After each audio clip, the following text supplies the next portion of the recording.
দয়ার নবী মুস্তাফা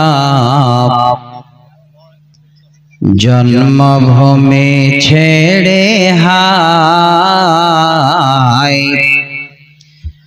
আলীকে শুইয়ে দিয়ে নিজের বিছানায়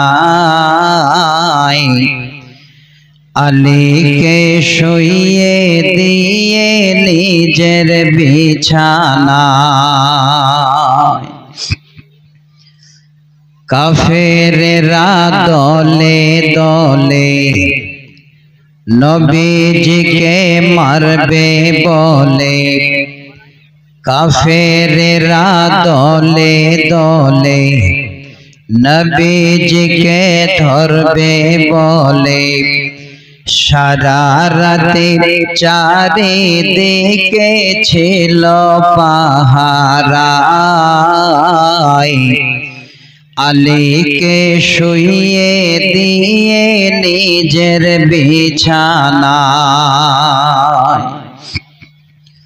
নবীজি তাই গভীর রাতে আবু বকরকে নিয়ে সাথে ইসমে আজম পড়ে তাদের সামনে দিয়ে যায় আলীকে শুইয়ে দিয়ে নিজের বিছানায়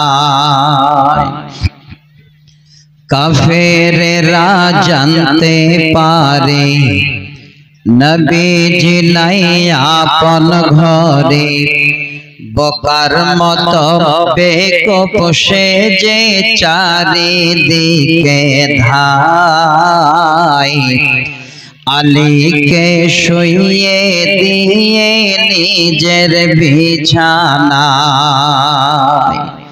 দয়ার নবী মুস্তাফা জন্মভূমি ছেড়ে হায়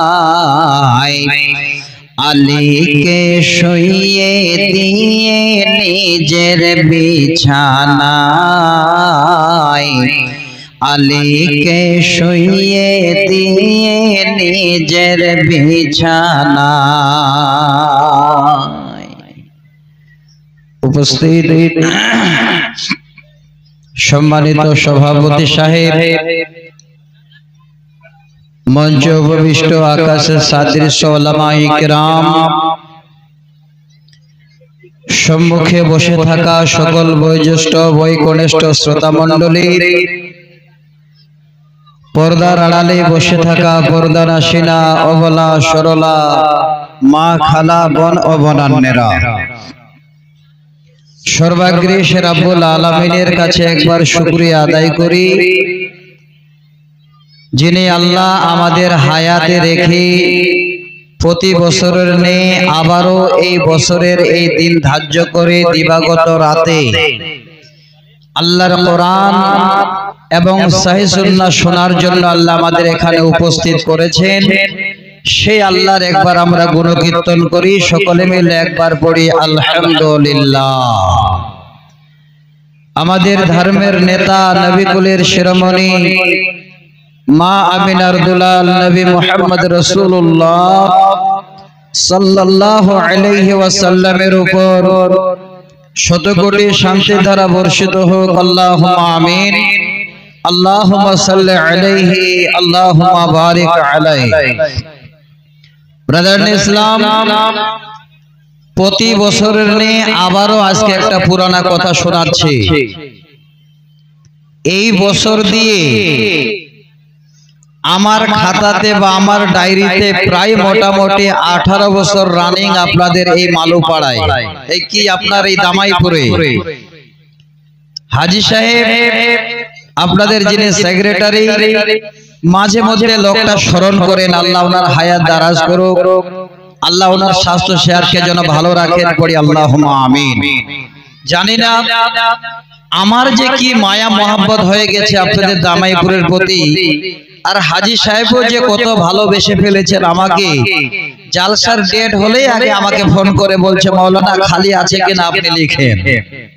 আমিও ছাড়তে পারি না কিছু না একটা মোহাব্বত শুধু।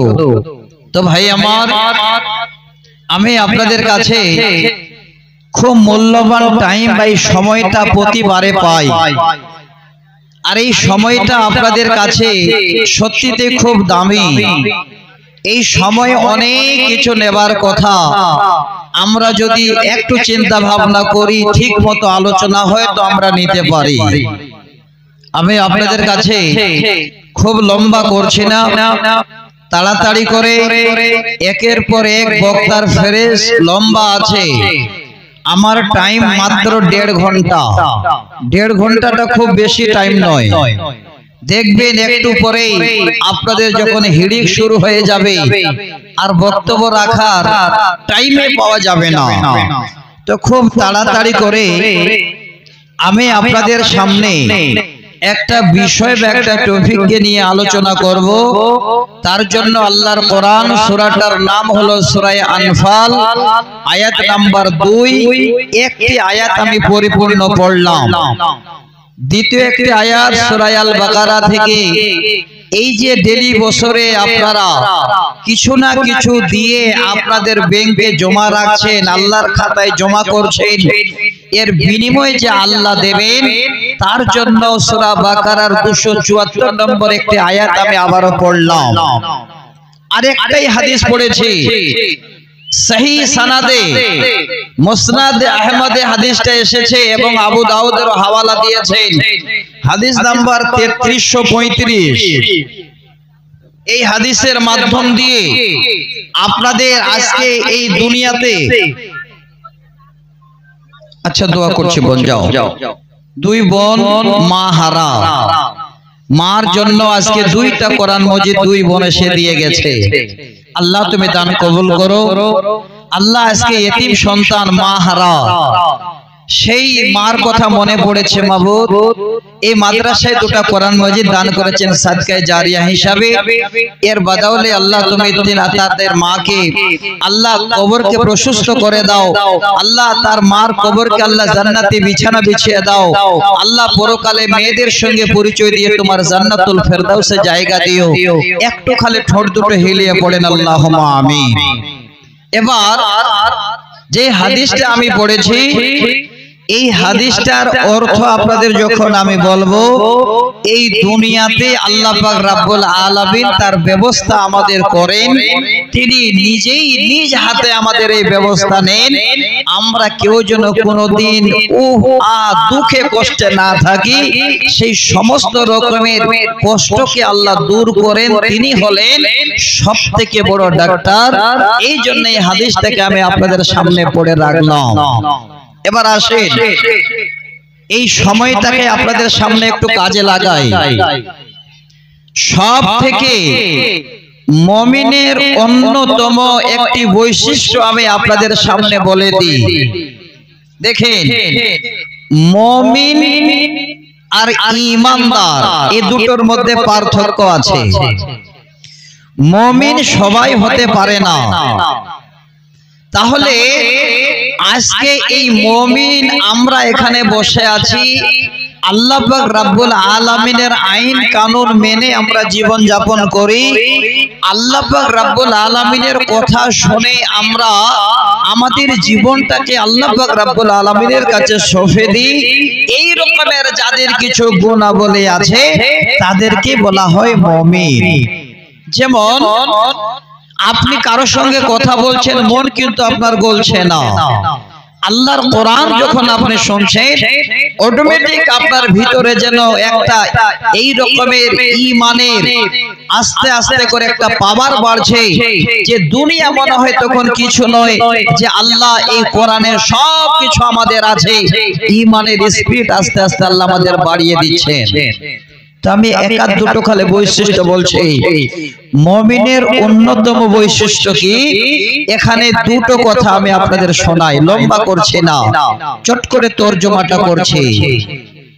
আল্লাহ পাক বলেন, বিসমিল্লাহির রহমানির রহিম। ইন্নামাল মুমিনুনা আল্লাযীনা ইযা যুকিরাল্লাহু ওয়াজিলাত কুলুবুহুম। মুমিন তারাই যখন তাদের কাছে কোরআনের কিছু স্মরণ করা হয়, কোরআনের কিছু আলোচনা করা হয়, সেই সময় তাদের হৃদয়ে তাদের অন্তর যেন ভয়ভীত হয়ে যায়।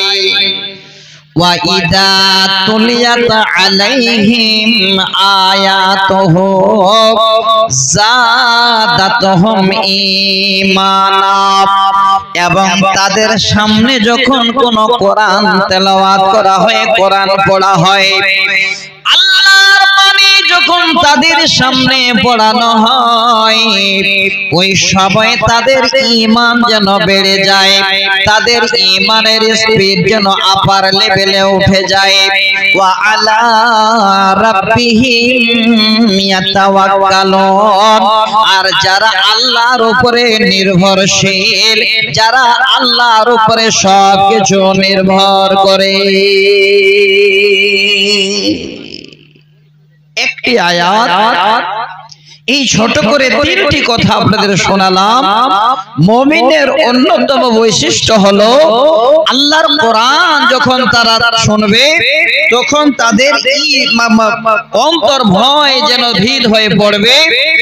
আর যখন তাদের কাছে কোরআন তেলাওয়াত করা হবে তখন তাদের ঈমান বৃদ্ধি পাবে, তারা আল্লাহর উপরেই সারা জীবন নির্ভরশীল হয়ে জীবন যাপন করবে। তারাই হলো প্রকৃত মুমিন, আর এটাই হলো মুমিনের বৈশিষ্ট্য।